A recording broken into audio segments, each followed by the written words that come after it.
Long ago, when the Earth looked very different from today, giant dinosaurs walked across green forests and wide plains. One of the tallest of them all was Brachiosaurus. It was not a hunter. It was a plant eater, a peaceful giant that used its long neck to reach the tops of tall trees. For millions of years, Brachiosaurus lived, fed, and moved slowly across the land, shaping forests and sharing its world with many other dinosaurs.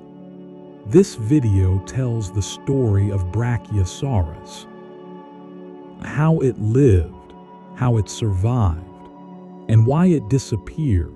Let us travel back in time and meet one of the greatest giants the Earth has ever known. Welcome to Wildlife for Sleep. This channel is a quiet place where wildlife and ancient worlds come together to help you relax, unwind, and drift into deep rest. If you enjoy my work like this and find them helpful for sleep or relaxation, please like the video, subscribe to the channel, and share your thoughts in the comments. Your support helps this channel grow and allows me to create more peaceful content for you. Now, get comfortable and let the journey begin. A world that could create giants. Long before the first human looked up at the sky and wondered what came before, the Earth itself was preparing a stage for life on a scale that would never be repeated. This was the Late Jurassic period, around 150 million years ago, a time when continents were still drifting apart, oceans were warmer, and the planet's climate moved slowly, patiently, without sharp extremes. It was a world where stability ruled, and stability allowed life to experiment with size. The land that would one day hold the bones of Brachiosaurus was very different from today. North America, Africa, and Europe were closer together, connected by shallow seas and broad floodplains. Vast river systems spread across the land, depositing rich sediments that nourished enormous forests. Conifers, cycads, ginkgos, and tree ferns dominated the landscape, growing tall and dense under long growing seasons. There were no grasses, no flowering plants, no birds singing in the trees. Instead, the air carried the sound of insects, wind moving through needle-like leaves, and the distant footsteps of enormous animals moving slowly across the land. Oxygen levels were higher or more stable than today. Rainfall was frequent, and winters were milder. This combination created one of the most productive land ecosystems Earth has ever known. In such an environment, small animals did not always have the advantage. Predators existed, competition was intense, but food was abundant. And when food is abundant for long periods of time, natural selection begins to favor bodies that can process more of it, store more of it, and reach parts of the environment others cannot. This was the evolutionary pressure that began shaping the ancestors of Brachiosaurus. Not suddenly, not dramatically, but over millions of years. Each generation slightly larger, slightly taller, slightly more efficient at feeding from higher vegetation. Bones thickened, lungs became more efficient, necks lengthened, and bodies adapted to gravity step by step. Gigantism was not an accident, it was a response, a solution to a world overflowing with plant life. But size alone was not enough. As bodies grew larger, gravity became an enemy, circulation became a challenge, heat retention became dangerous. Every increase in mass demanded a counter-adaptation, and most evolutionary experiments failed, collapsed under their own weight. They vanished without leaving a trace. The lineage that would become Brachiosaurus survived because it evolved balance, not excess. Long forelimbs lifted the body upward, reducing strain on the neck. Air-filled bones reduced weight without sacrificing strength. A bird-like breathing system improved oxygen flow and cooling. Straight, column-like legs directed force safely into the ground. This was not the birth of Brachiosaurus yet, this was preparation. A long, silent refinement taking place while rivers changed course and forests rose and fell. Predators like Allosaurus prowled these lands, fast and dangerous, but they too were shaped by this environment, hunting smaller prey, avoiding giants, adapting their behavior around animals they could not kill. By the time the first true Brachiosaurus would appear, the world was already shaped to receive it. The forests were tall enough, the climate gentle enough, the ecosystems stable enough. Life does not create giants by force. It allows them when conditions are kind. And in this rare window of Earth's history, the planet opened that door, the first Brachiosaurus, birth of a giant lineage. The first true Brachiosaurus did not appear suddenly, and it did not announce its arrival with drama. It emerged quietly, as the result of countless small changes accumulated over deep time. There was no moment when the world shifted and a giant stepped forward fully formed.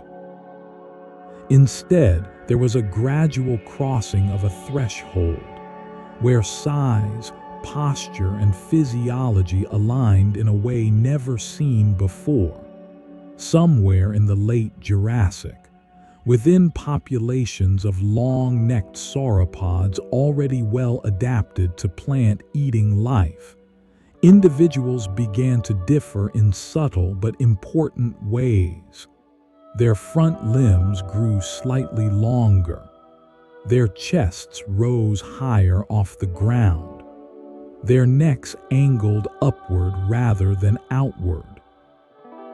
These changes were not dramatic on their own, but together they reshaped how these animals interacted with the forest. Feeding higher in the canopy brought advantages. Leaves at the tops of trees were less damaged, less competed for, and often richer in nutrients. Animals that could reach them fed more efficiently and for longer periods without moving. This efficiency translated into survival, growth, and reproductive success. Over generations, these traits reinforced themselves.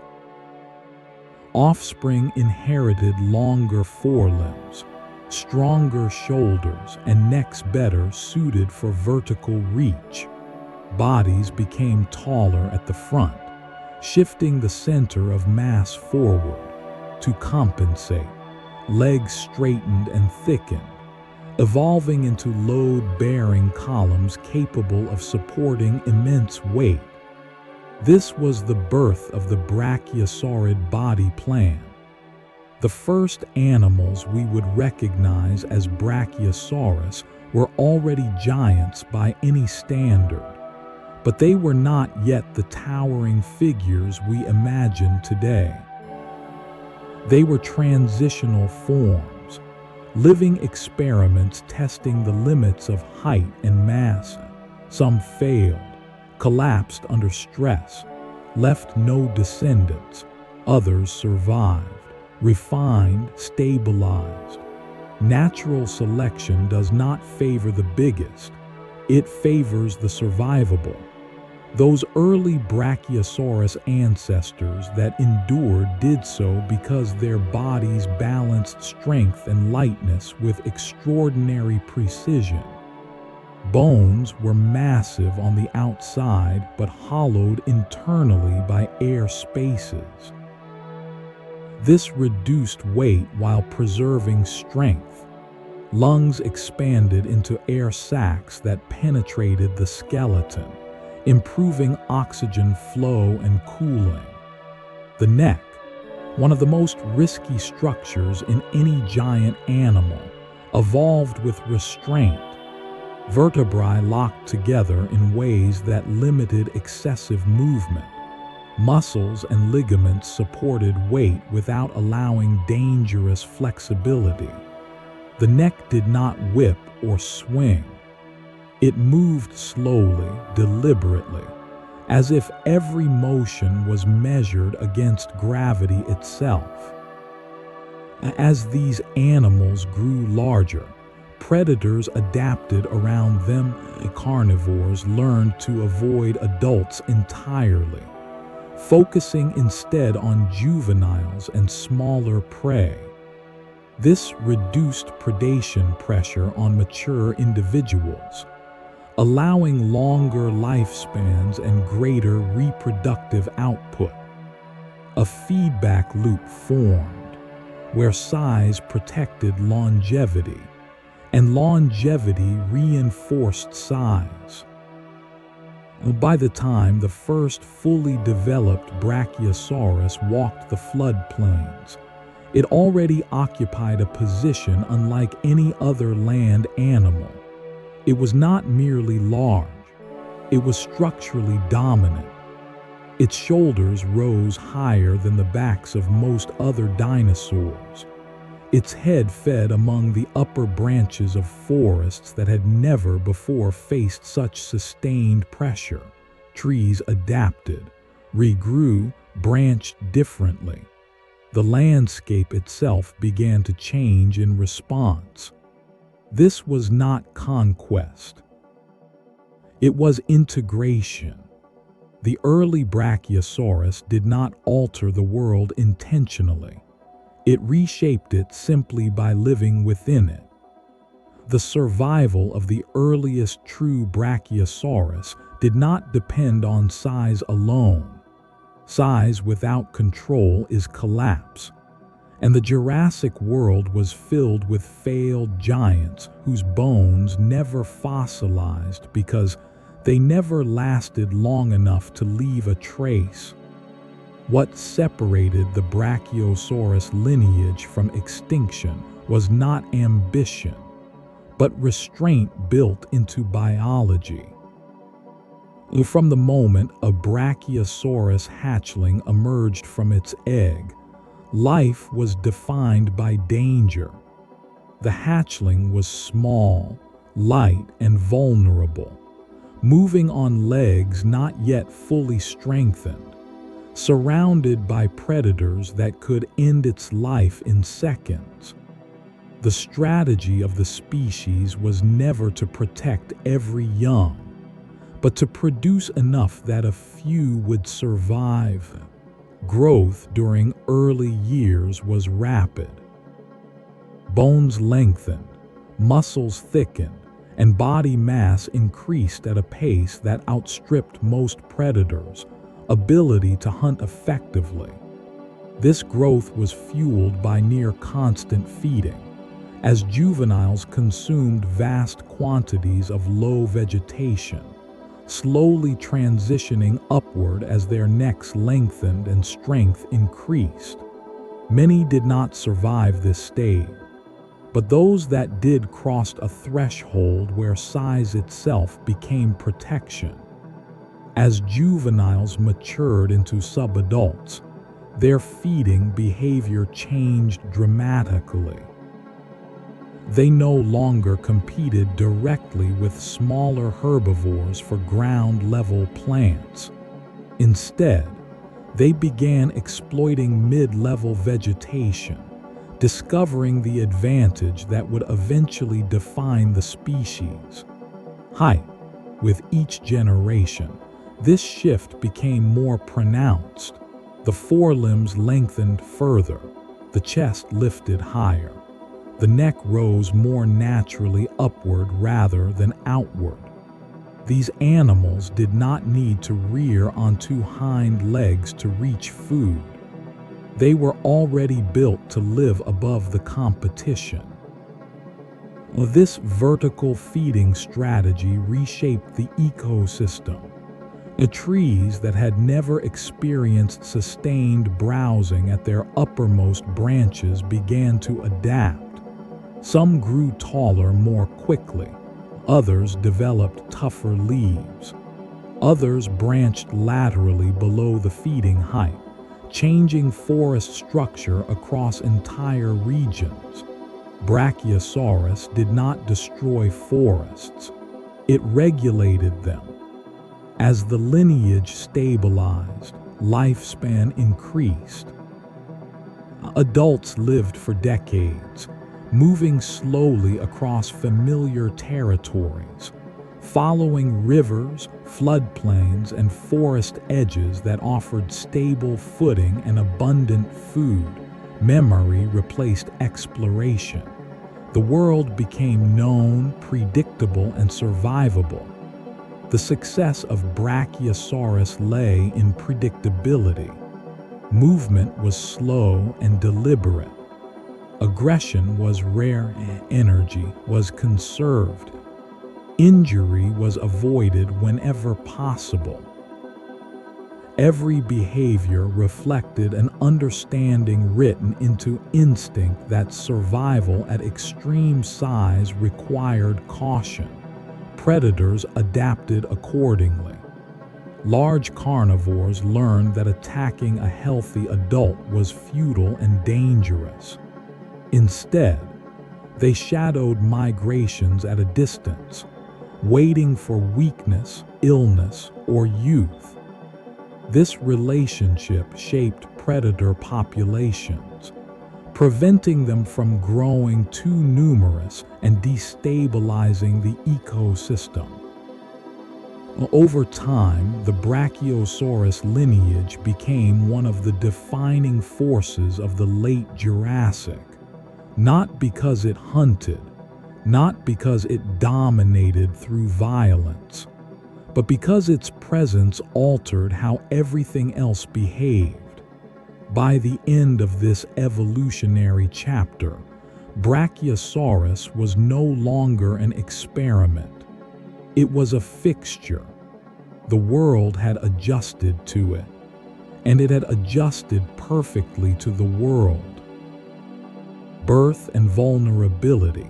The earliest days of life, the life of a Brachiosaurus, began quietly, hidden from the towering world it would one day dominate.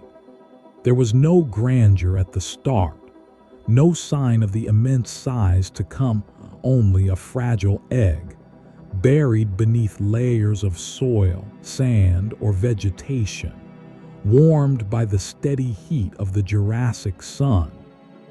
These nesting grounds were chosen not with intention, but through instinct refined across countless generations. Stable ground that would not flood too easily. Temperatures warm enough to support development but not so extreme as to destroy it. Locations close enough to vegetation to support hatchlings, yet distant enough from heavy traffic to reduce accidental destruction. A Brachiosaurus egg was surprisingly small compared to the adult it would eventually produce. This was a biological necessity. An egg large enough to hold a giant hatchling would be impossible to lay. Instead, the species relied on a different strategy: quantity, timing, and growth. Inside the egg, development was rapid. Bones formed light but strong.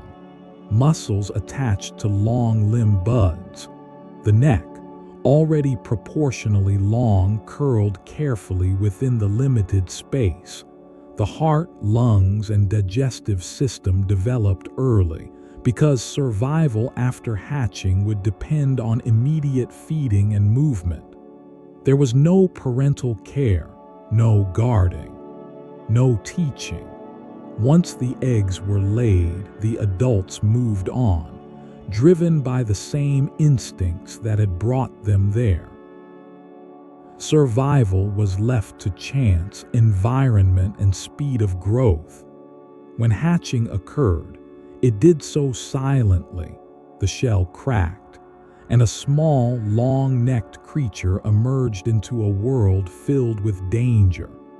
A newly hatched Brachiosaurus was tiny compared to its parents, no larger than a small animal, standing on thin legs that trembled under unfamiliar weight. Its skin was soft, its movements uncertain, its awareness limited, but it carried within it the blueprint of a giant. The first moments were critical. The hatchling had to move, to breathe deeply, to stabilize its posture. Lying still meant death, whether from predators, trampling, or exposure. Instinct pushed it upright almost immediately, wobbling but determined. The world it entered was overwhelming.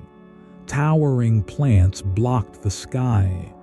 The ground vibrated with distant footsteps. Shadows moved unpredictably. Predators were everywhere.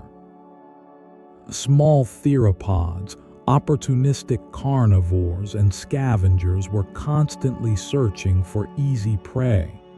A hatchling Brachiosaurus was exactly that. Survival depended on avoidance rather than defense. Hatchlings scattered quickly, instinctively moving away from the nesting area to reduce attention. There was no herd, no protection, no guidance, only movement and chance. Feeding began almost immediately. Small leaves, soft shoots, and low vegetation were consumed continuously. The digestive system, already efficient, worked constantly to convert plant matter into growth. Energy was not stored. It was invested. Growth was the only defense. In the earliest weeks, mortality was extreme. Many hatchlings never survived long enough to leave the nesting area. But this loss was expected. The species was built around probability, not protection. Those that survived the first days gained strength rapidly. Legs stabilized. Coordination improved. The neck lifted higher with each passing week. The journey toward gigantism had begun, but it was still a long and dangerous path. As the first days passed, the surviving juvenile Brachiosaurus entered a phase where life was defined almost entirely by feeding and movement. There was no rest schedule, no safety, no comfort, only the constant need to grow. Every hour without food increased vulnerability, and every successful feeding session pushed the animal slightly farther from danger. The juveniles fed low to the ground, not because that was their future niche, but because it was all their developing bodies could reach. Soft ferns, fallen leaves, tender shoots, and young plants formed the bulk of their diet. These foods were less nutritious than the canopy leaves adults would one day consume, but they were abundant and easy to digest. The digestive system of a juvenile Brachiosaurus was already specialized for fermentation. Food remained in the gut for long periods, broken down slowly by microbes that extracted energy from fibrous plant material. This system required constant intake, but it rewarded persistence with steady growth. Predation pressure shaped every behavior. Movement was cautious but continuous. Stopping for too long increased risk. Rest occurred in short intervals, often while standing partially concealed among vegetation.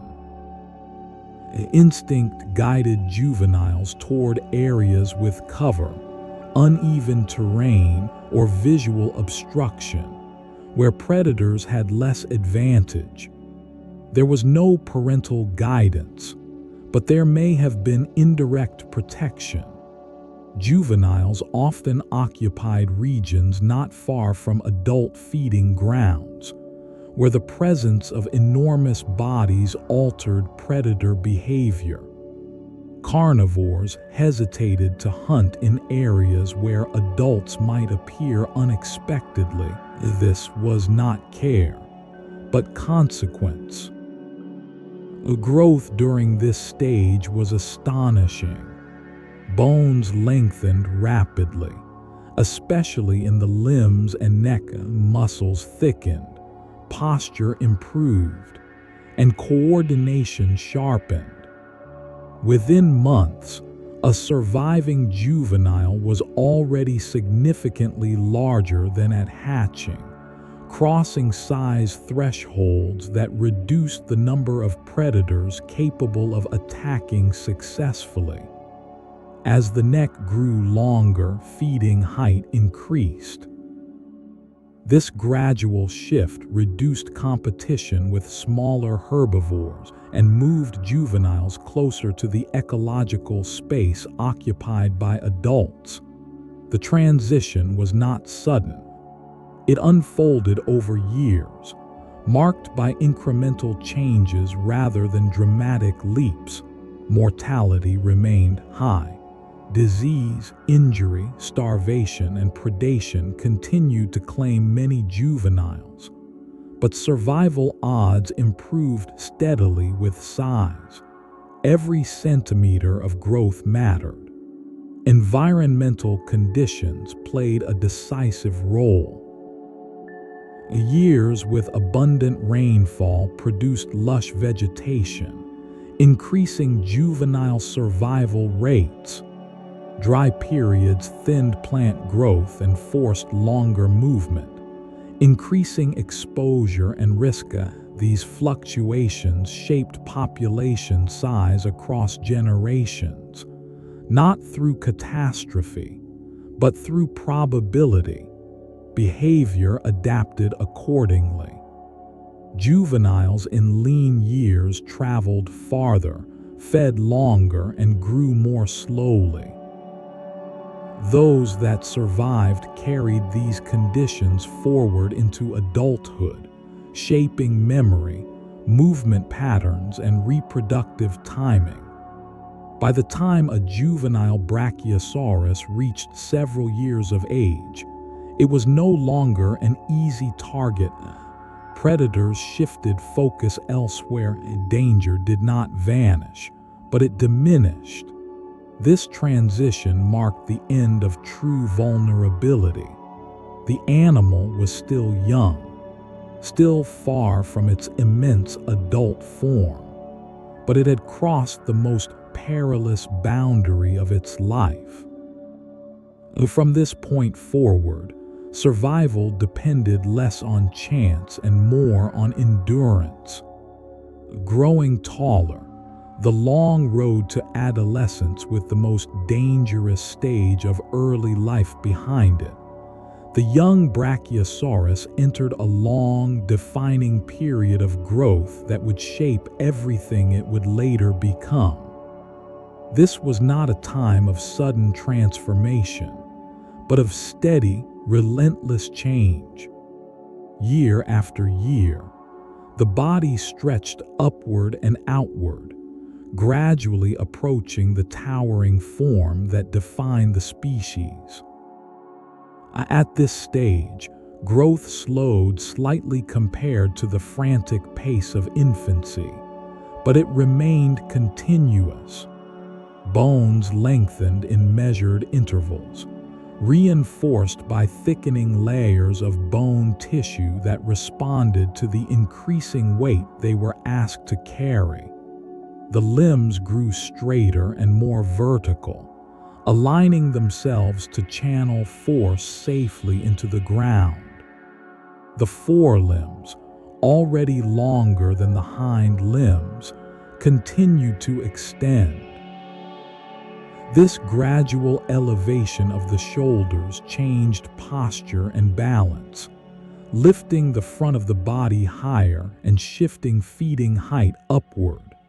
The neck followed, lengthening vertebra by vertebra, supported by expanding muscles and strong ligaments that prevented dangerous flexibility. Feeding behavior evolved alongside anatomy.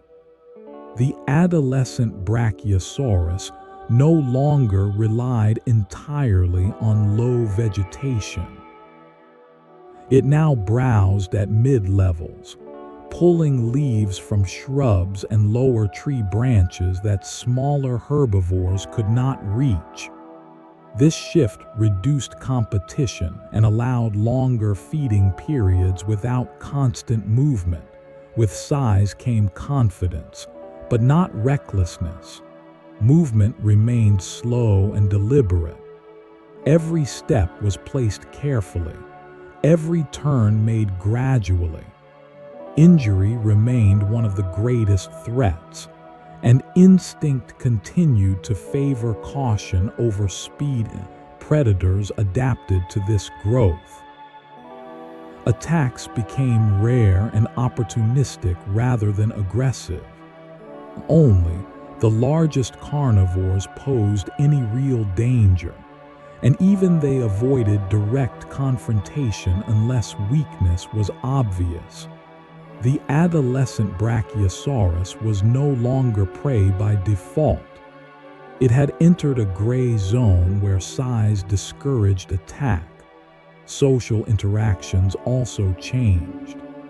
Adolescents occasionally moved near adults, not forming tight herds, but sharing feeding grounds and migration routes. This proximity offered indirect protection and access to proven pathways without requiring social bonding or care. The environment continued to shape development. Wet years produced faster growth, stronger bones, and higher survival. Dry years slowed progress, increasing travel distance and energy cost.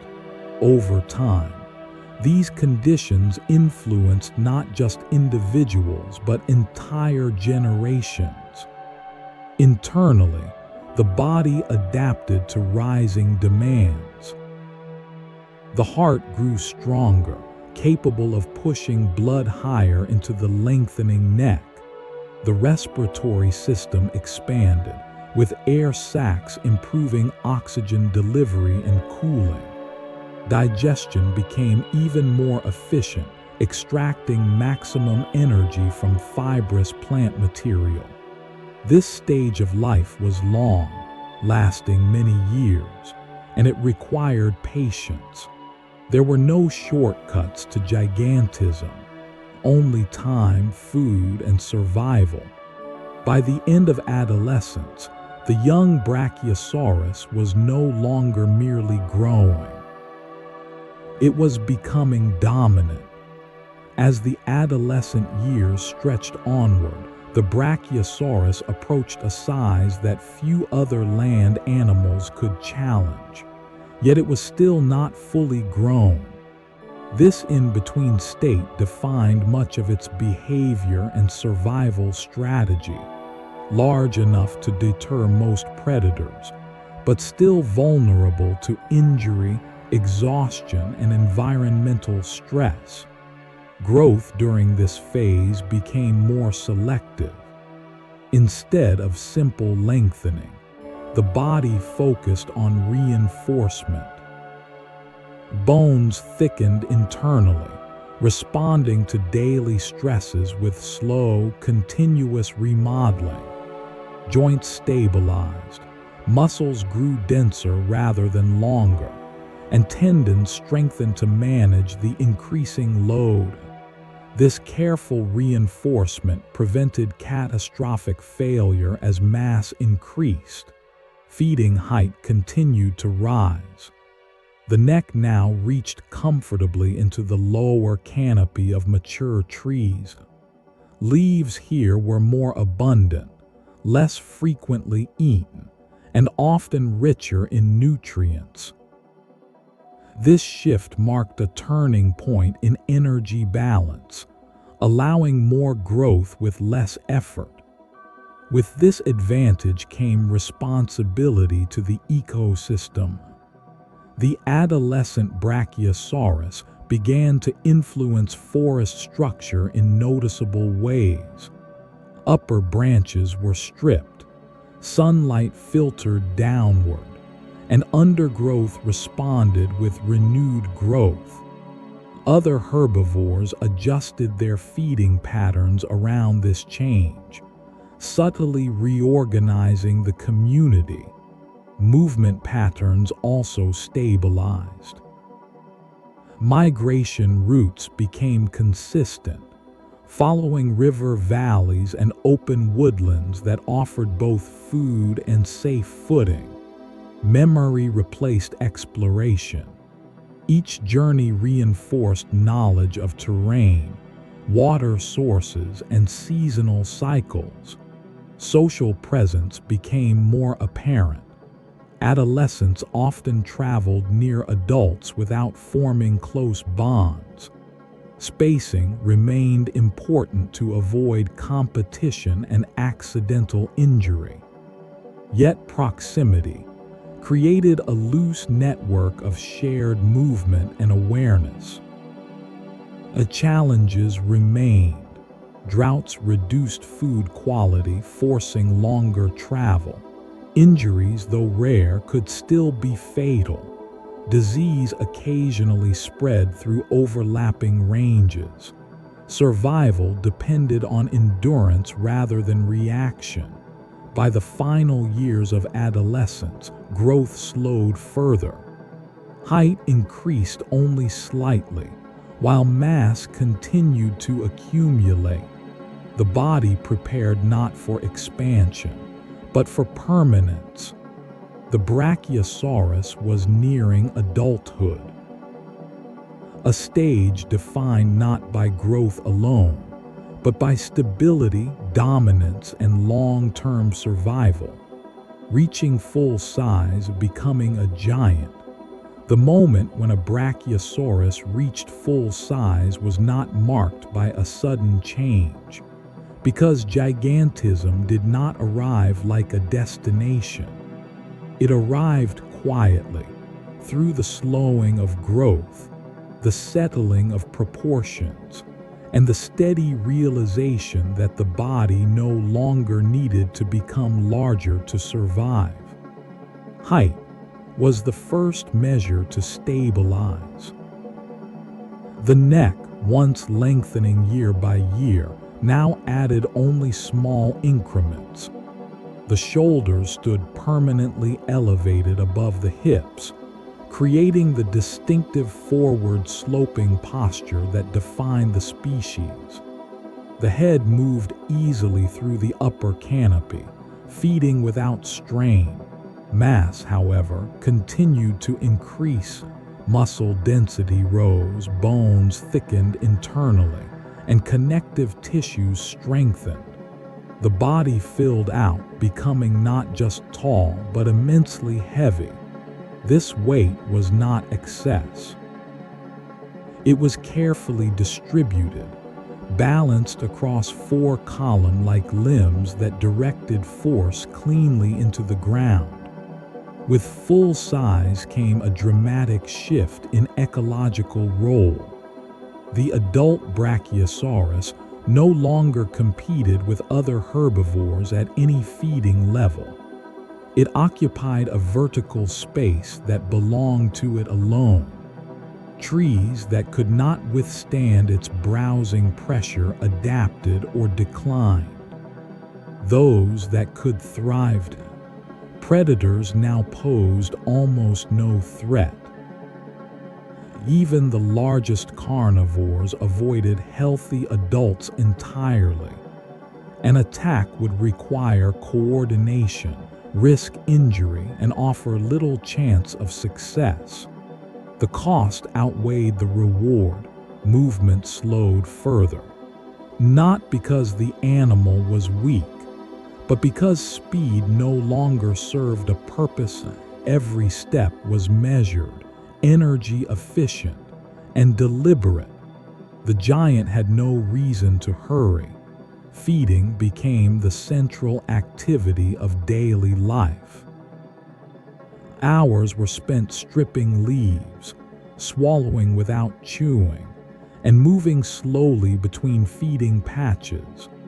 Digestion worked continuously, breaking down massive volumes of plant matter through fermentation. Energy flowed steadily into maintenance rather than growth. Physiologically, the body entered a state of balance. The heart pumped steadily, adapted to maintain blood flow to a high brain without strain. The respiratory system cooled the body efficiently through air sacs and slow breathing. Temperature regulation stabilized, supported by size and behavior rather than speed. Socially, adults existed in loose association. They recognized one another, shared space cautiously, and avoided unnecessary contact. There was no hierarchy enforced through aggression. Dominance was implicit, expressed through size and presence alone. The landscape responded. Paths widened under repeated use, and trees changed growth patterns. Riverbanks stabilized or shifted under immense weight. The world adjusted itself around the giant. Reaching full size was not an end. It was the beginning of the longest phase of life. Chapter 5. Reaching full size, becoming a giant. Once full size was reached, life settled into a rhythm defined by endurance rather than change. The adult Brachiosaurus lived within patterns that repeated day after day, season after season, across decades. These routines were not rigid, but they were predictable, shaped by instinct, memory, and the slow pulse of the Jurassic environment. A typical day began with feeding. Not a sudden burst of activity, but a gradual continuation of the previous day's work. The head moved methodically through the upper branches, stripping leaves with simple, peg-like teeth. Food was swallowed whole, passing quickly into a digestive system designed to work continuously rather than intensely. The movement between feeding areas was slow and economical, each step placed carefully, minimizing stress on joints and bones. Paths worn by years of use guided travel, reducing uncertainty and risk. The giant did not wander aimlessly. It followed known routes that balanced food availability with safe footing. Rest occurred without fully stopping. Standing rest allowed muscles to relax while maintaining balance. Small shifts in posture redistributed weight, preventing fatigue without the danger of lying down. This ability to rest while upright was essential for an animal whose mass made rising a risky endeavor. Seasonal change shaped these routines. During wet periods, vegetation grew rapidly, allowing shorter travel distances and longer feeding sessions in one area. During drier times, movement increased gradually, tracking fresh growth along rivers and floodplains. These adjustments were slow, measured, and guided by long-term memory rather than immediate reaction. Reproduction occurred quietly within this stable life. Adults followed instinctive routes to suitable nesting areas, laid eggs, and moved on. There was no visible bond between parent and offspring. Success depended on numbers, timing, and environmental conditions rather than care. Through all of this, the adult Brachiosaurus remained a defining presence. Its height reshaped forest canopies. Its weight altered soil and pathways. Its feeding influenced plant diversity and regeneration. This stage of life could last for decades. A long, steady existence marked not by struggle, but by persistence. By becoming a giant, the Brachiosaurus had achieved something rare in the history of life. A body so well balanced with its environment that survival no longer demanded constant adaptation, only patience. Life at the top. A day in the life of an adult Brachiosaurus. Dawn in the late Jurassic did not arrive with urgency. It unfolded slowly, as pale light filtered through towering conifers and mist rose gently from riverbanks and floodplains. For an adult Brachiosaurus, morning was not a beginning but a continuation. Life did not reset each day. It flowed steadily, uninterrupted by clocks or schedules. As light increased, the giant stirred almost imperceptibly, a shift of weight through massive limbs, a slow lift of the neck, a deep, steady breath that expanded lungs and air sacs throughout the body. There was no need to rush. Nothing in this world demanded haste from a creature of such scale. Feeding resumed where it had paused. The head moved calmly through the upper canopy, guided by memory rather than sight alone. Branches bent under pressure. Leaves were stripped with practiced efficiency, and food disappeared down the throat without chewing. This process was unhurried, repetitive, and constant. Each mouthful mattered, but no single moment was urgent. The digestive system worked continuously, fermenting plant matter over long periods, extracting energy slowly and reliably. The giant ate not to fill itself, but to sustain an immense living structure over time. Movement followed feeding naturally. As upper branches were depleted, the body shifted forward, one deliberate step at a time. The ground responded with deep, muted sounds, soil compacting beneath immense weight. Paths worn smooth by decades of use guided each step, minimizing risk and uncertainty. Other animals adjusted their behavior accordingly. Smaller herbivores moved aside, predators observed from a distance. The presence of the giant reshaped the rhythm of the forest without confrontation or intent. As the sun climbed higher, activity slowed slightly. Heat built gradually within the massive body, and behavior adjusted to manage it. Feeding continued, but movement decreased. Shade beneath tall trees offered relief, and air moving across elevated skin aided cooling. There was no fear, no tension, only awareness. The adult Brachiosaurus existed in a state of calm vigilance, responding to the environment without anxiety. Midday did not mark a pause, but a shift in pace. Life at the top, a day in the life of an adult Brachiosaurus. As midday settled fully over the Jurassic landscape, the pace of life slowed even further. The sun stood high, warming the forest canopy and floodplains, and heat accumulated gradually within the massive body of the Brachiosaurus. This was not a time for travel or exertion, but for careful energy management shaped by instinct and experience.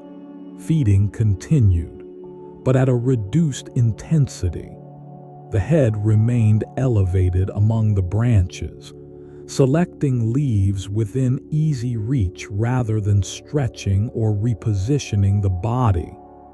This minimized muscular effort and reduced internal heat generation. Air moved slowly through the canopy, and the height of the body allowed even gentle breezes to aid cooling. Rest occurred without stillness. The Brachiosaurus shifted weight subtly from limb to limb, allowing muscles to relax while maintaining full support. These small adjustments prevented stiffness and fatigue, preserving joint health across years of daily repetition. Standing rest was not inactivity, but a critical survival behavior. Around the giant, the ecosystem adjusted. Smaller animals fed nearby when conditions allowed, retreating calmly when the Brachiosaurus moved. Predators remained distant, conserving energy rather than testing an opponent that offered no realistic opportunity.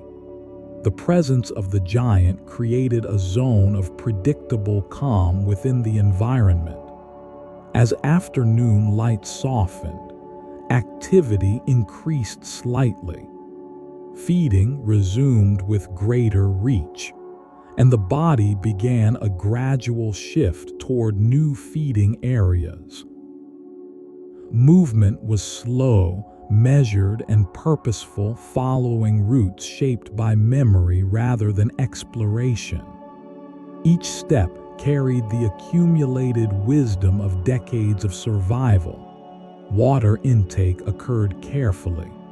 The Brachiosaurus approached familiar drinking sites with caution, lowering its neck gradually to avoid strain on circulation and balance. Drinking was controlled and brief, never rushed, followed by a slow return to feeding height. As evening approached, the forest changed character.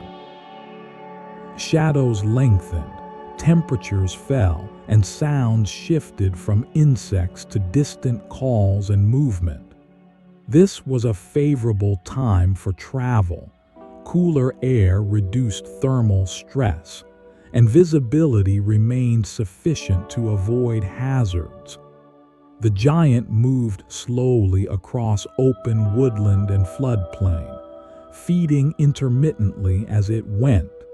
Nightfall did not bring sleep in the mammalian sense. It brought another adjustment of pace. Movement slowed, Feeding continued and rest occurred in extended intervals of quiet standing. Under the stars, the Brachiosaurus remained aware but untroubled. Few dangers emerged in darkness that had not already been accounted for by size, memory, and caution. The night passed not as a challenge, but as a continuation. This was a day in the life of a giant, unremarkable in its events, yet extraordinary in its endurance. Repeated thousands of times across decades, shaping a life measured not by moments, but by seasons and years. Feeding the giant diet, digestion, and endless hunger. For an animal as immense as Brachiosaurus, survival depended on a single, unending task: feeding. Every hour of every day, energy flowed out of the body simply to maintain life, and that energy had to be replaced steadily, patiently, without interruption. There was no feast and famine cycle, no sudden bursts of consumption, only a slow, continuous intake that matched the slow, continuous demands of gigantism. Brachiosaurus was a strict herbivore, living entirely on plant material that other animals either could not reach or could not process efficiently. Its greatest advantage lay not in what it ate, but in where it ate. High above the ground, among leaves and shoots that few competitors could access.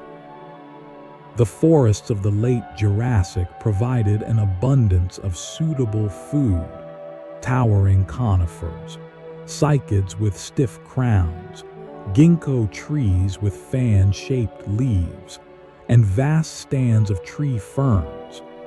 These plants grew slowly but persistently under warm, stable climates, creating a renewable canopy of vegetation that could support giants. Feeding behavior was deliberate and economical. The long neck moved through wide arcs, allowing the head to strip multiple branches without requiring the body to reposition. This reduced energy expenditure and limited stress on joints and muscles. Every movement was optimized to maximize intake while minimizing effort.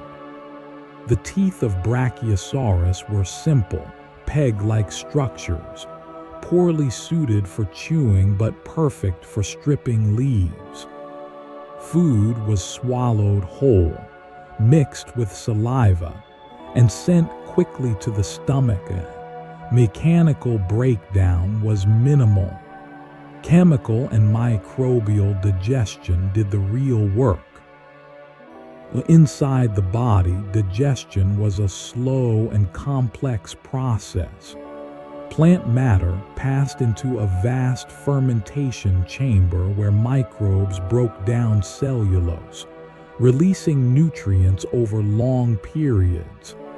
This system was inefficient by mammalian standards, but it compensated through volume and time.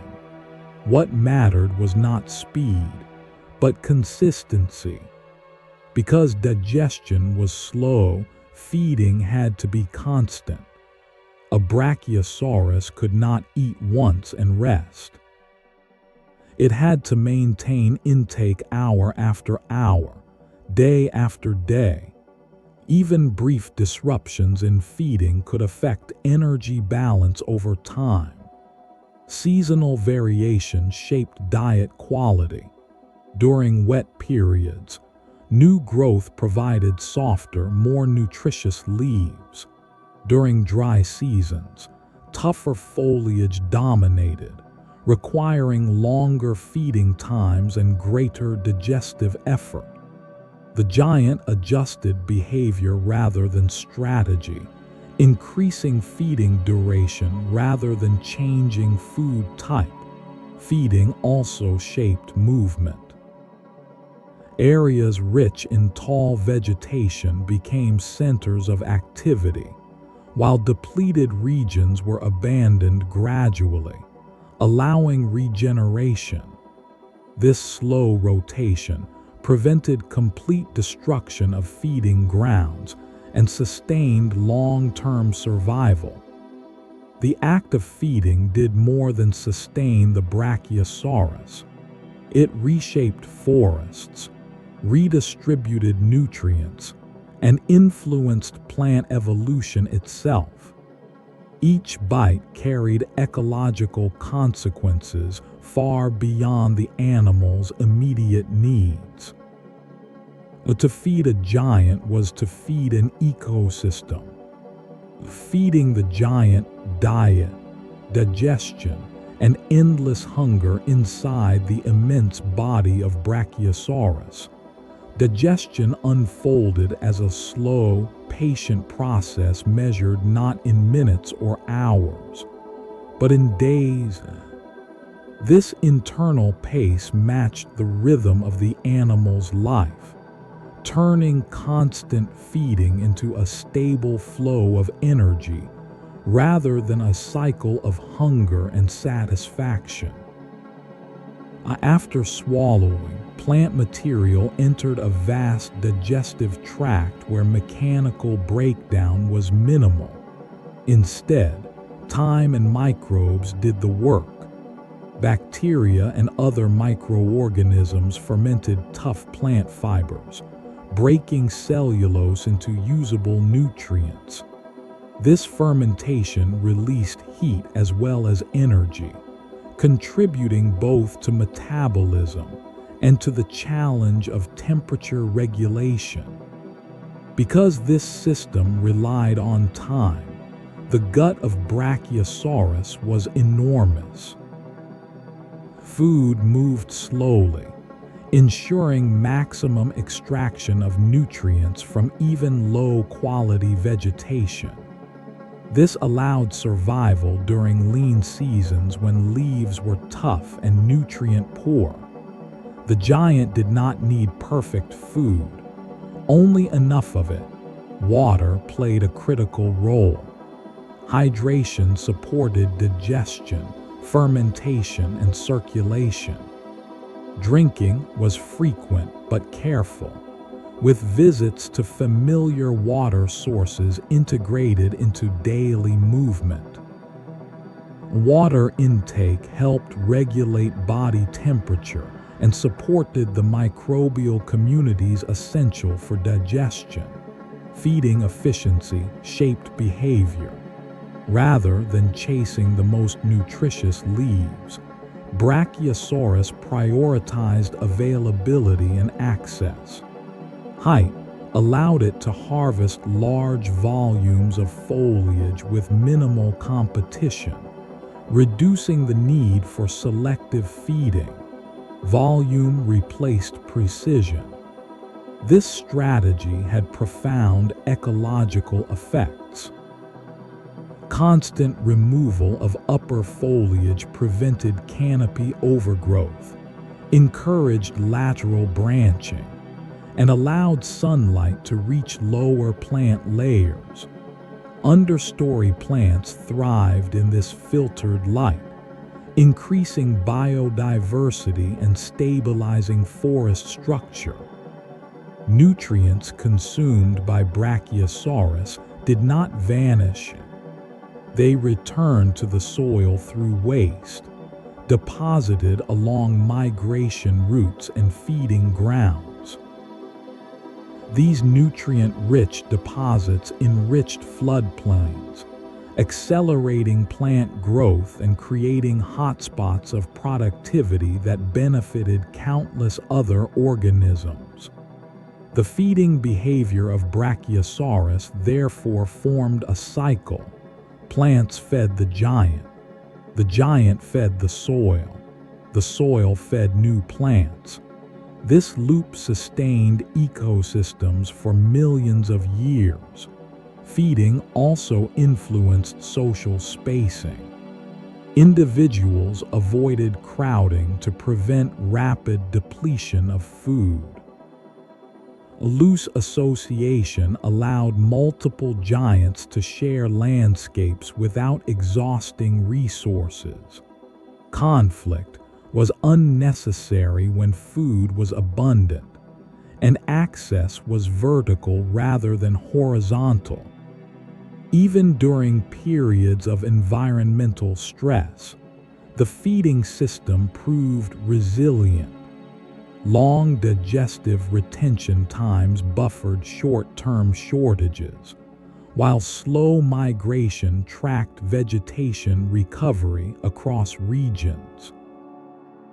The giant endured not by speed or aggression, but by persistence. In the end, feeding was not merely an activity. It was the foundation of Brachiosaurus' existence. Every adaptation, every behavior, every ecological interaction flowed from the need to sustain an enormous body patiently, endlessly, without interruption. To understand Brachiosaurus is to understand hunger on a geological scale, a quiet, constant force that shaped a giant and the world around it. Moving a mountain, locomotion, balance, and gravity to move a body as large as Brachiosaurus was not simply a matter of walking. It was an ongoing negotiation with gravity, balance, and physics. Every step carried consequences, and every movement had to be measured against the immense forces acting through bone, muscle, and ground. Unlike smaller animals that rely on speed or agility, Brachiosaurus relied on structure. Its limbs were straight, column-like pillars, designed to channel weight directly downward into the earth. Joints were reinforced and limited in range, reducing flexibility but increasing stability. This design minimized bending stresses that could cause failure under extreme mass. Walking was slow, but efficient. Each step followed a predictable pattern, with limbs moving in a coordinated sequence that kept at least 3 feet on the ground at all times. This ensured continuous support and reduced the risk of imbalance. Speed was unnecessary and dangerous. Control was essential. The feet of Brachiosaurus were broad and padded, spreading weight over a large surface area. This reduced ground pressure and allowed movement across soft floodplains and forest soils without sinking. The toes were short and sturdy, adapted for traction rather than grasping or speed. Balance was a constant concern. The long neck and elevated shoulders shifted the center of mass forward, requiring subtle adjustments in posture and tail position. The tail acted primarily as a counterbalance, not as a weapon, stabilizing movement and aiding in turns and stops.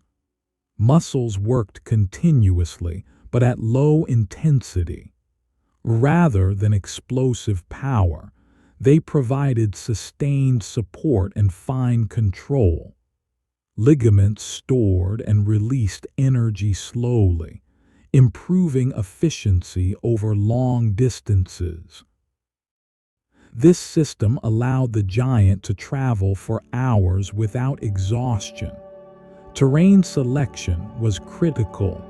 Steep slopes, unstable ground, and dense obstacles were avoided instinctively. Movement followed river valleys, open woodlands, and gentle plains where footing was predictable. Memory guided these choices, reinforced by generations of survival. Rising and lowering the body carried risk. Fully lying down may have been rare, because standing again required immense effort and could strain joints or circulation. Rest was often taken standing, with subtle shifts of weight that allowed recovery without collapse. Locomotion was not about reaching destinations quickly. It was about maintaining integrity. Every step preserved the body for the next step, and the next, across decades of life. In moving a mountain of flesh and bone, Brachiosaurus succeeded not by defying gravity, but by respecting it completely. Moving a mountain, locomotion, balance, and gravity endurance, not speed, defined the movement of Brachiosaurus. Its body was engineered to function efficiently over long periods, turning steady motion into a sustainable daily activity rather than an exhausting effort. This endurance-based design allowed the giant to travel great distances over weeks and months without placing destructive stress on muscles or bones. Energy efficiency was achieved through repetition. The same movements, repeated thousands of times, refined by instinct and reinforced by anatomy. Limb motion followed narrow, predictable arcs, reducing unnecessary lateral movement. Each step transferred weight smoothly, avoiding sudden impacts that could damage joints. The interaction between foot and ground shaped the landscape itself. Repeated use of the same roots compacted soil, flattened vegetation, and created natural corridors through forests and floodplains. These pathways were not deliberate constructions, but inevitable consequences of mass and memory. Over time, they became preferred routes for many species, reshaping movement patterns across ecosystems. Turning required careful coordination. The massive body could not pivot sharply. Instead, turns were gradual, initiated through subtle shifts in limb placement and tail position. This slow turning radius reduced internal stress and prevented loss of balance. Even changes in direction were planned unconsciously, guided by instinctive awareness of body limits. The neck added complexity to movement. As it swung slowly during feeding or travel, balance had to be continuously adjusted.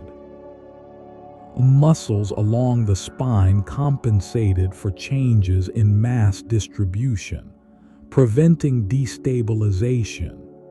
This constant fine-tuning occurred without conscious thought, a silent process refined over millions of years.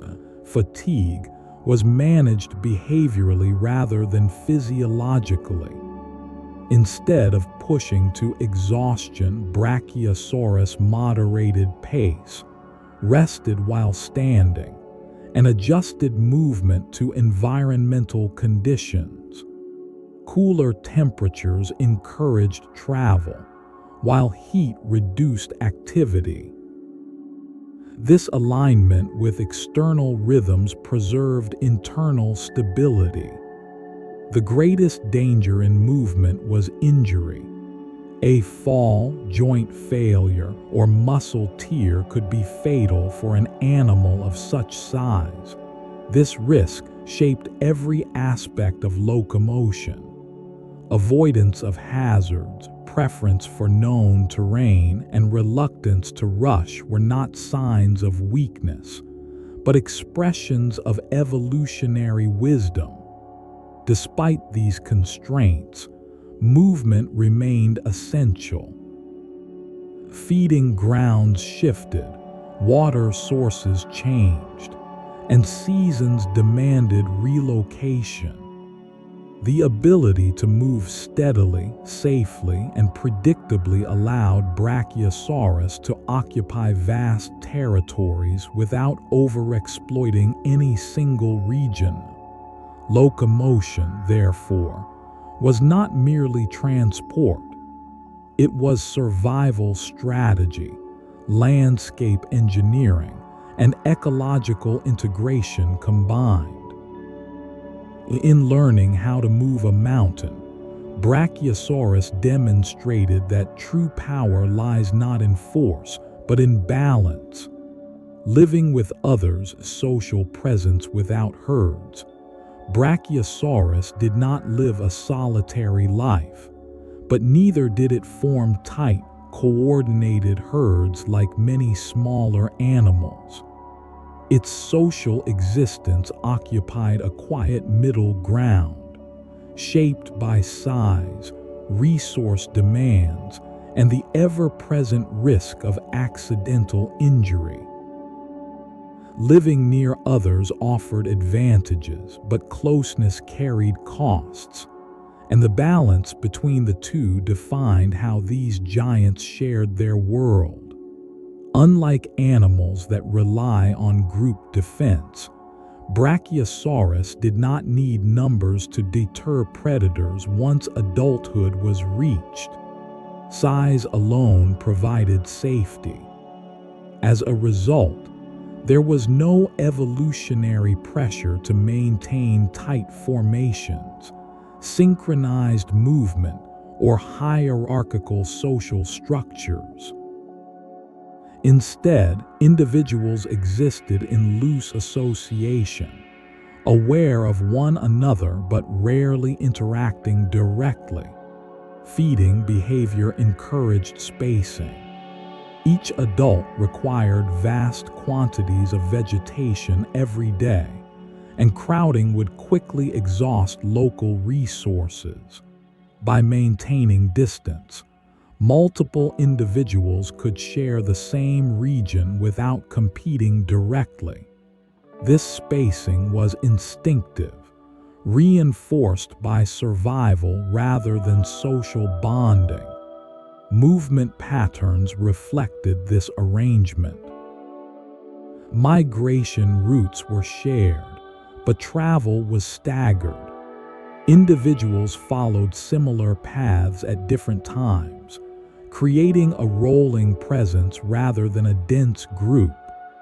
This reduced pressure on terrain and vegetation while preserving access to known routes. Communication, when it occurred, was subtle. Low-frequency sounds, vibrations through the ground, and visual cues such as posture or movement signaled presence without demanding attention. There was no need for complex calls or displays. Awareness was enough. Juveniles benefited indirectly from this social presence. Areas frequented by adults were less attractive to predators, creating zones of relative safety without deliberate protection. Young individuals that remained near these regions experienced higher survival odds, not because adults cared, but because predators avoided the giants. Interactions between adults were cautious. Physical contact was rare, not because of hostility, but because of risk. Even gentle contact between bodies weighing tens of tons could cause injury. Spacing, avoidance, and mutual awareness replaced social bonding.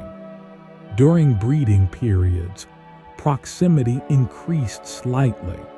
Individuals tolerated closer presence temporarily, guided by instinct rather than courtship behavior. Once reproduction occurred, spacing returned to normal, preserving long-term stability.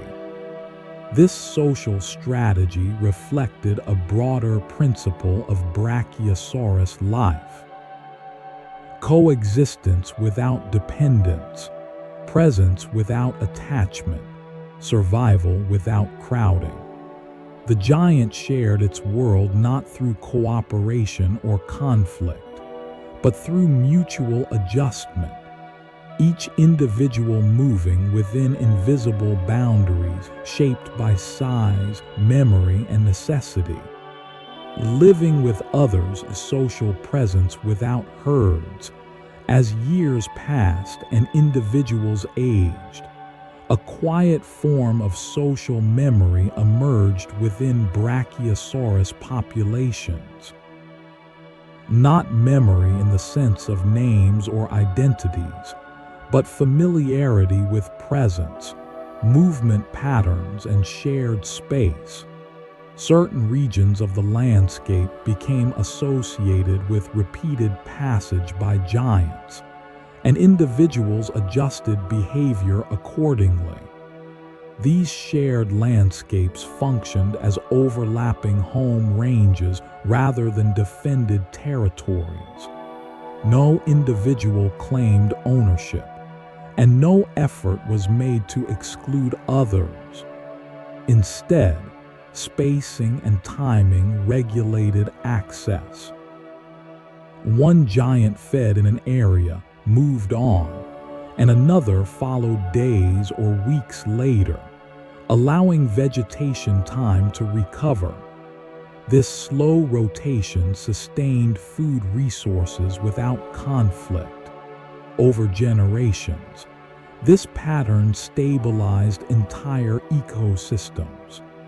Plants adapted to predictable browsing intervals, regrowing between visits rather than being stripped continuously.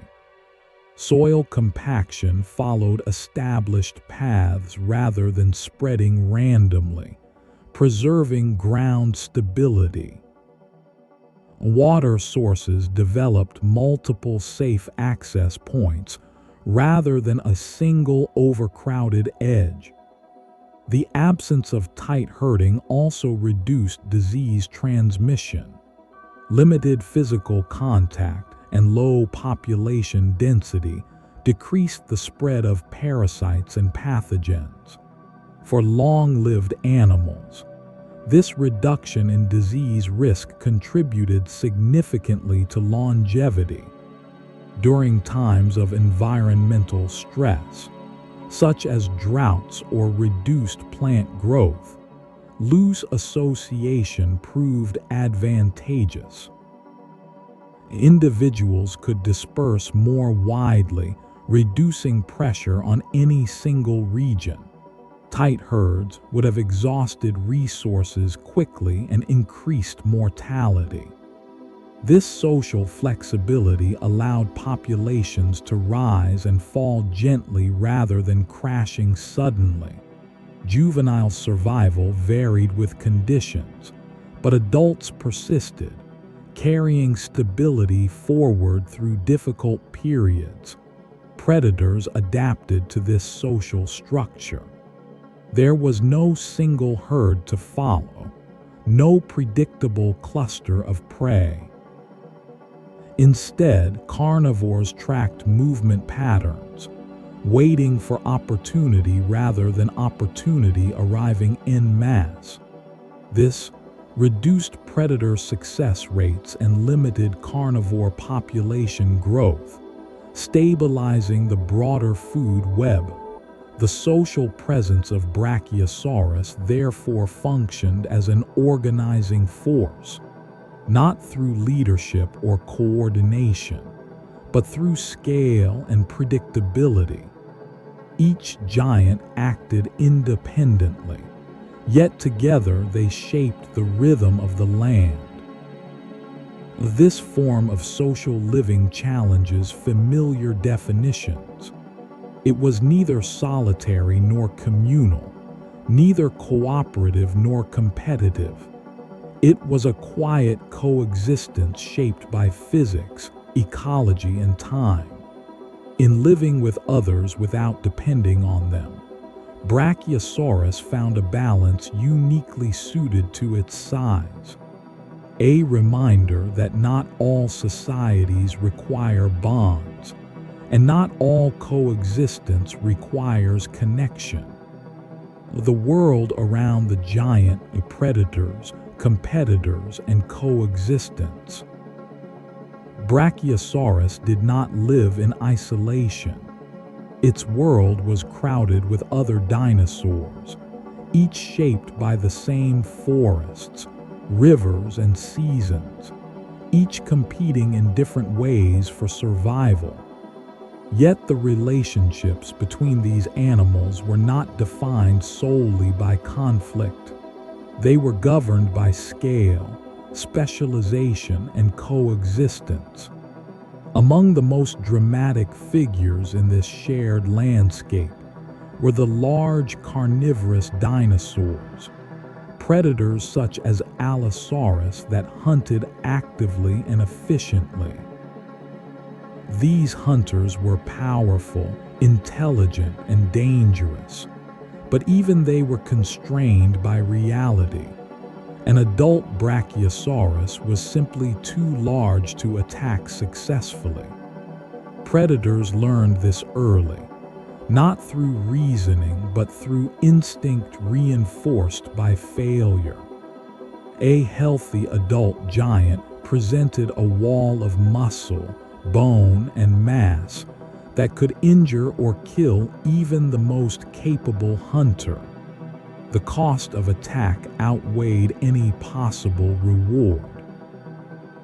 As a result, adult Brachiosaurus lived largely free from predation pressure. This did not mean predators ignored them entirely. They watched from a distance, aware of movement patterns and migration routes, not to hunt adults, but to locate opportunities created indirectly. Juveniles straying too far from safer zones, injured individuals moving slowly, or smaller animals displaced by the giant's feeding and movement. The predation pressure therefore shaped the early life of Brachiosaurus far more than adulthood. Young individuals faced constant danger, and only those that grew quickly survived. This selective pressure reinforced rapid early growth and shaped population dynamics across generations. Competition among herbivores was more complex. The Jurassic world supported many large plant eaters, including other sauropods such as Diplodocus, Apatosaurus, and Camarasaurus. Rather than competing directly, these species partitioned the environment by feeding height, plant preference, and habitat selection. Brachiosaurus occupied the uppermost feeding niche. Its long neck and elevated shoulders allowed it to browse high in the canopy, reducing overlap with other herbivores that fed lower. This vertical separation minimized competition and allowed multiple giant species to coexist within the same regions. Smaller herbivores adapted their behavior around this presence. Some benefited from increased sunlight reaching lower vegetation after canopy browsing. Others followed feeding routes to exploit regrowth or nutrient-rich soils. The presence of Brachiosaurus created opportunities as well as limitations.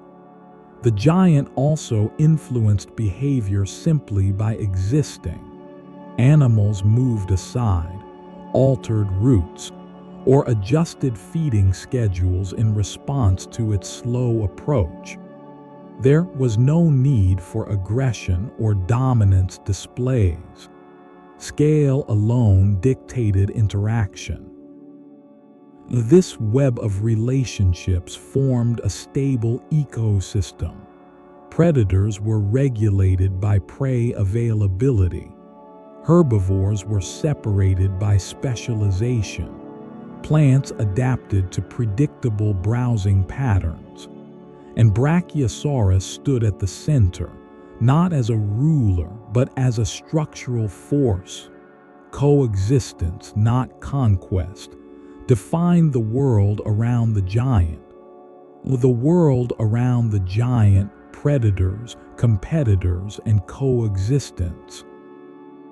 As years passed and seasons repeated, the presence of Brachiosaurus became a constant around which other species adjusted their lives.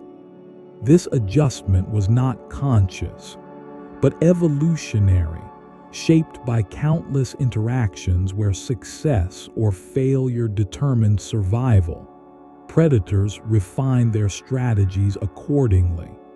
Rather than attempting impossible hunts, large carnivores focused on efficiency, tracking herds of smaller herbivores, ambushing juveniles, or scavenging when opportunity arose.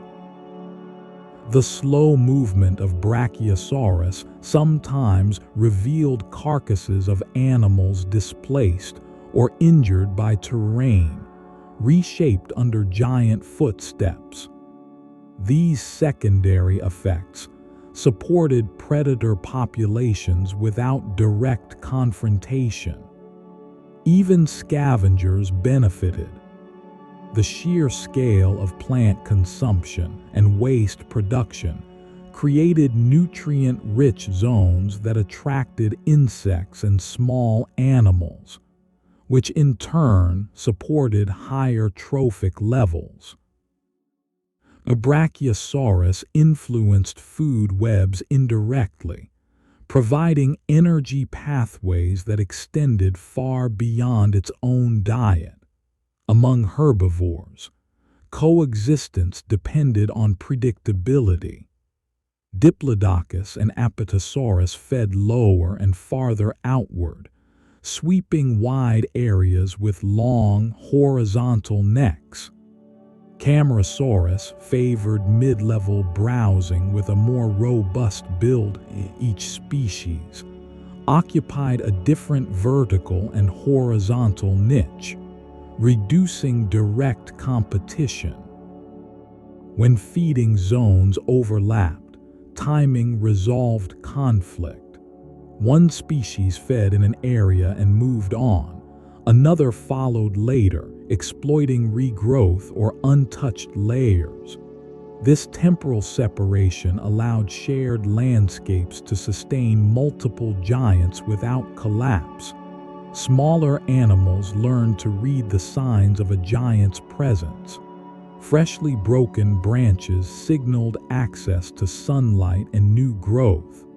Compacted paths offered easy travel. Flattened vegetation revealed safe resting places or escape routes. The passage of Brachiosaurus transformed chaos into structure. Environmental pressures reinforced these patterns. During wet periods, abundance softened competition. During dry periods, specialization became essential. Species that fed too similarly suffered higher mortality, while those with distinct strategies persisted. Over millions of years, this balance remained remarkably stable. No single species overwhelmed the others. No predator wiped out its prey. No herbivore consumed vegetation faster than it could regrow. Brachiosaurus was not a keystone because it controlled others through force. It was a keystone because its size imposed limits on predators, on competitors, and on plants themselves. These limits created order in this world. Survival was not about dominance, but about fitting into a system shaped by giants. The disappearance of Brachiosaurus would eventually unravel parts of this balance. But while it lived, coexistence prevailed, a living demonstration that even in a world of enormous animals, harmony could emerge from specialization and restraint. Reproduction without care, eggs, nesting, and survival by numbers. For an animal as vast and long-lived as Brachiosaurus, reproduction followed a strategy very different from that of mammals or birds. There was no nurturing, no guarding, no teaching. Instead, survival of the species depended on timing, environment, and probability. A system refined over millions of years where success was measured not by individual care, but by numbers and endurance. Reproductive maturity came slowly. After many years of growth, when the body had reached a stable size and internal systems could support the energy cost of reproduction. This delay reduced lifetime reproductive events, but longevity compensated. An adult Brachiosaurus could reproduce multiple times across decades, spreading risk across time rather than concentrating it in a single season. When conditions were favorable, instinct guided adults toward suitable nesting regions. These areas were not chosen randomly.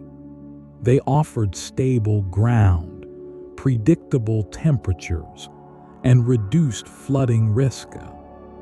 Often they were familiar locations used by generations before, their suitability reinforced through survival rather than memory. Eggs were laid in clusters, partially buried or covered with vegetation. This provided insulation and protection from temperature extremes, but little defense against predators. The eggs themselves were relatively small compared to the adult size, a necessary compromise imposed by anatomy. Producing many smaller eggs increased the chance that some would survive. Once laying was complete, the adults departed. There was no guarding, no return. The energy cost of staying was too high, and the body plan of Brachiosaurus made delicate interaction with eggs impractical. Natural selection favored abandonment combined with abundance. Incubation depended on environmental heat, sun-warmed soil, decaying vegetation, and stable climate conditions regulated development. This reliance on the environment made reproduction vulnerable to climate variability. But in stable Jurassic conditions, it proved effective over long periods. Hatching was asynchronous. Eggs did not open all at once, reducing the chance that predators would discover and consume all hatchlings simultaneously. Those that emerged quickly moved away from the nesting site, dispersing risk even further. Mortality was extreme. Most hatchlings did not survive the first days or weeks, but this was expected, not tragic in evolutionary terms. The system was designed around attrition. Those that survived carried the lineage forward. Reproduction without care may appear harsh, but it was the only strategy compatible with extreme size. Brachiosaurus could not protect its young. Instead, It entrusted survival to the land, the seasons, and time itself. Over many breeding seasons, the reproductive strategy of Brachiosaurus revealed its quiet effectiveness. Nesting sites were not defended or maintained, yet they were often reused across generations because environmental conditions remained favorable. A stable soil, reliable warmth, and predictable seasonal cycles made these locations naturally suitable year after year.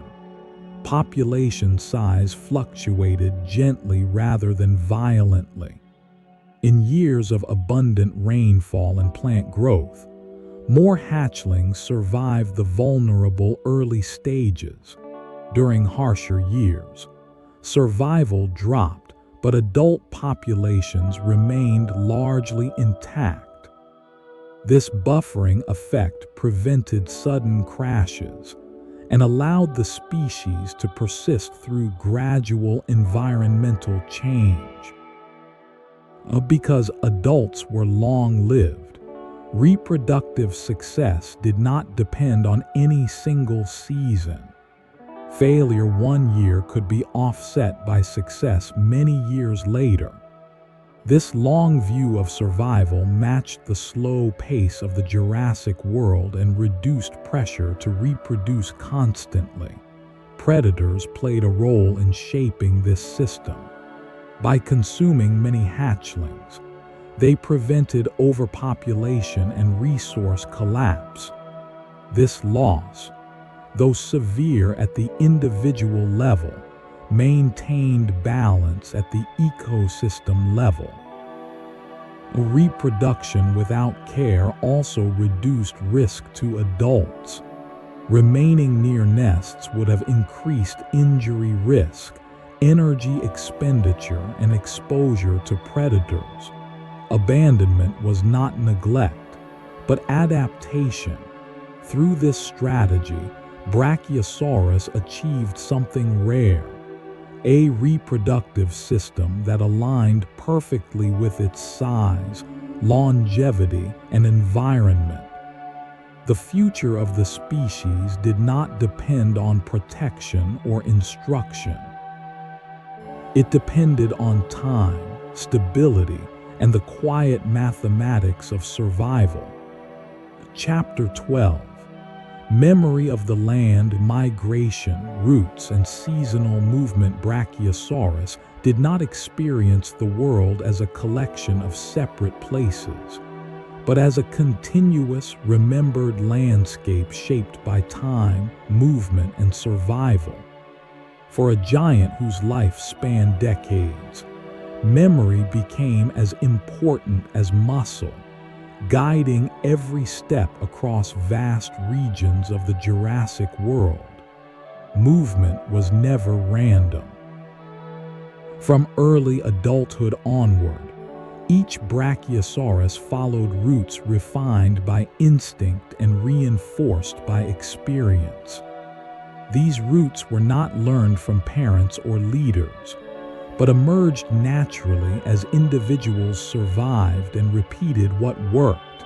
Safe ground, reliable food, and predictable water sources formed invisible pathways across the land. Migration occurred slowly, without urgency. There were no sudden departures or mass movements. When vegetation thinned, the body responded subtly. Feeding sessions lengthened, steps extended a little farther each day, and familiar corridors gradually carried the giant toward better conditions. Rivers played a central role in this movement. Their floodplains offered soft but stable ground, abundant plant growth, and seasonal predictability. Following water reduced uncertainty, and uncertainty was the greatest danger for an animal whose size allowed little room for error. These routes became etched into the landscape. Soil compacted under repeated passage, vegetation flattened, and natural corridors formed. Over generations, these paths guided not only Brachiosaurus, but many other animals as well. The movement of giants reshaped how entire ecosystems flowed. Seasonal change governed timing. The arrival of rain signaled abundance, slowing movement and allowing prolonged feeding. Dry seasons triggered gradual relocation rather than panic. Memory allowed anticipation, and anticipation reduced risk. A migration also protected the land. By rotating feeding areas, Brachiosaurus allowed forests time to recover. This slow, deliberate movement prevented overexploitation and sustained ecosystems across long periods. In this way, migration was not escape, it was balance. A quiet agreement between giant and world, written not in intention, but in repetition. Brachiosaurus survived not by conquering territory, but by remembering it. Aging a giant, strength, wear, and survival over decades. Aging in Brachiosaurus did not arrive suddenly, nor did it announce itself through dramatic decline. It unfolded slowly, almost invisibly, across decades of steady existence. For a creature built to endure rather than rush, old age was not weakness, but a gradual shift in priorities and behavior. The first signs of age appeared in movement. Steps became more deliberate, pauses between feeding grew slightly longer, and routes chosen favored familiarity over efficiency. Joints bore the weight of decades under gravity, and while bones remained strong, flexibility diminished. The giant responded not with struggle, but with restraint. Experience became the greatest asset. Older Brachiosaurus possessed unmatched knowledge of the land. They knew which floodplains flooded first, which riverbanks collapsed, which forests recovered quickly after drought. Memory replaced speed, allowing survival even as the body grew more conservative. Feeding strategy adapted subtly, rather than reaching to maximum height. Older individuals fed within comfortable range, prioritizing efficiency and safety. Energy conservation became more important than growth or exploration. Predators continued to avoid them. Size still offered protection, and age did not invite attack. The greatest threats were accidents, disease, and prolonged environmental stress. A fall, an infection, or an extended drought posed greater danger than any carnivore. Despite these risks, many individuals lived long lives. Decades of slow feeding, careful movement, and stable routines. Aging did not remove the giant from the ecosystem. It refined its role. Older Brachiosaurus continued to shape forests, paths, and animal behavior. Their presence still commanded space, regulated vegetation, and influenced movement around them. Even in age, they remained pillars of the landscape. Aging was not decline, it was endurance perfected. Of the long decline, environmental change, and disappearance. The disappearance of Brachiosaurus was not sudden, violent, or dramatic. There was no single moment when the giant fell and the world changed overnight. Instead, its decline unfolded slowly across generations, as the conditions that once supported extreme size gradually faded. Climate patterns shifted over long spans of time. Rainfall became less predictable, seasons grew more variable, and vegetation changed in structure and distribution. Forests that once produced continuous tall canopies became fragmented, patchy, or altered in composition. For a species dependent on stability, this change was profound. Migration routes lost reliability. Feeding grounds recovered more slowly. Water sources became inconsistent. Juvenile survival declined as early growth stages faced harsher conditions. Adults endured, but fewer young reached maturity. Specialization became vulnerability. Brachiosaurus was adapted to feed high, move slowly, and rely on predictable ecosystems. As landscapes fragmented, its size limited flexibility. Smaller, more adaptable herbivores survived where giants could not. Population decline was gradual. No sudden collapse, no extinction event in a single lifetime. Each generation was slightly smaller than the last, until recovery was no longer possible. Brachiosaurus did not fail. The world changed beyond the narrow window that allowed giants to exist. The end of Brachiosaurus marked the closing of one of Earth's rare experiments in extreme size. A reminder that survival depends not only on strength, but on harmony between body and planet.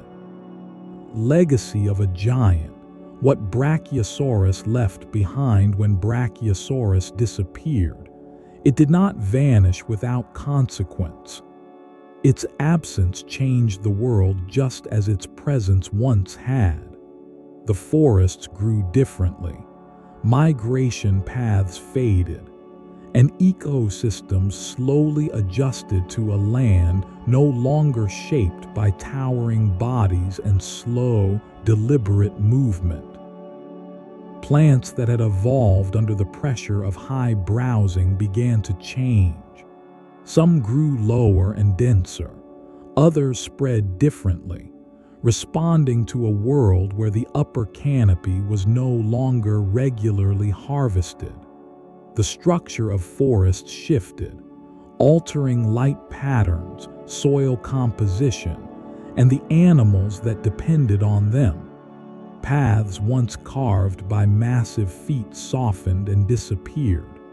Riverbanks stabilized in new ways. Nutrient cycles altered as the steady return of giant waste ceased. The land healed, but it was no longer the same. What remained of Brachiosaurus was written into stone. Bones buried beneath sediment became fossils, preserving not just anatomy, but evidence of a way of life balanced at the edge of possibility. From these remains, humans would one day reconstruct the story of a giant that lived not through aggression, but through patience, endurance, and harmony with its environment. Brachiosaurus stands as a reminder of a rare moment in Earth's history. A time when climate, vegetation, and evolution aligned to allow life to reach extraordinary scale, and a lesson that even the greatest forms are temporary, shaped, and eventually released by the planet that created them. The giant did not conquer the Earth. It belonged to it. Brachiosaurus was not defined by speed, violence, or conquest. It was defined by balance. For millions of years, it lived at the very edge of what life on land could sustain, shaped by gravity, climate, and patience. Its enormous size was not excess, but precision. Every bone, every movement, every behavior reflected a careful negotiation with the world around it. Brachiosaurus survived not by dominating others, but by fitting perfectly into its environment. When conditions were stable, the giant thrived. When the world changed, the balance that allowed such size slowly disappeared. Its extinction was not failure, but transition. A reminder that no form of life, no matter how powerful, exists outside the limits of the planet. What remains today is more than fossilized bone. It is a lesson written into deep time. That endurance can be as powerful as strength. That patience can shape ecosystems. And that life reaches its greatest forms only when the world allows it. Brachiosaurus touched the sky not through ambition, but through harmony. And in doing so, it left behind one of the most extraordinary chapters in the history of life on Earth.